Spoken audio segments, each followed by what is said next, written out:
Habari za wakati huu, nimekuja tena kwa mara nyingine ili tuweze kushare baadhi ya mambo. Kwanza kabisa, kipindi niko kijijini kule, unajua tulio kule kijijini kule tulikuwa tunajiuliza maswali kadhaa kwamba inawezekanaje mtu kuweza kuonekana kwenye TV. Mimi pia nilikuwa najiuliza maswali kwamba ipo siku nitakuja kuonekana kwenye TV. Hebu achane na hayo. Ni stories za mtaani. Lakini nina mambo kadhaa ya kuweza kushare nanyi.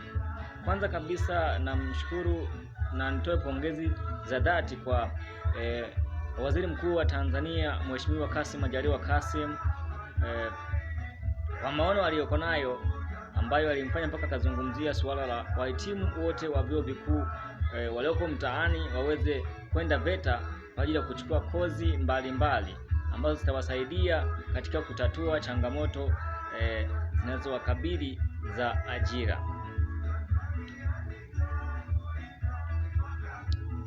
Na jambo hili kuna baadhi ya watu wameichukulia katika mitazamo hasi, wengine katika mitazamo chanya. Lakini mimi naona ni jambo zuri kwa sababu kwa graduate ambaye atakuwa amechukua kozi VETA itamfanya yeye aweze kuwa mati.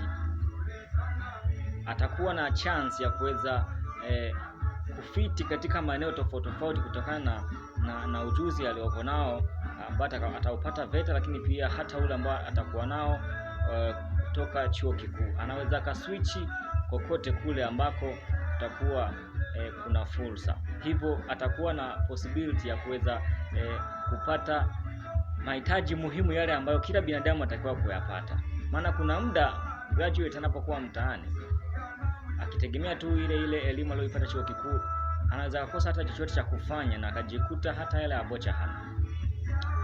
Lakini mimi nilikuwa nina ombi moja kwa Mheshimiwa Waziri Mkuu wa Tanzania Kassim Majaliwa Kassim, na si yeye tu, hata kama ni kwako wewe unayetazama muda huu, ikiwa una moyo wa kujitolea, ukiwa una moyo ambao umeguswa na Mungu,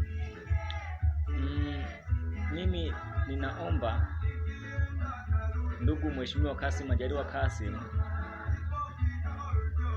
niwezeshwe katika swala hili.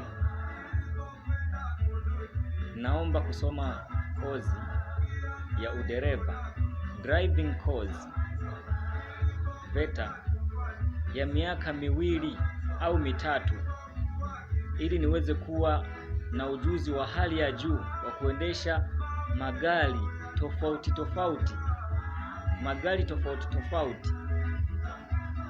Maono niliyokuwa nayo sio tu kuwasaidia Watanzania katika kuwasafirisha kutoka sehemu moja kwenda nyingine kwa usalama, bali pia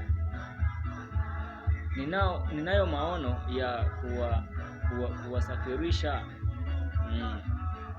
watu wenye ngazi mbalimbali, wenye ngazi za kiuchumi, katika ngazi za kiuchumi, wenye hali ya chini, wenye hali ya juu, katika hadhi ama status ya mtu.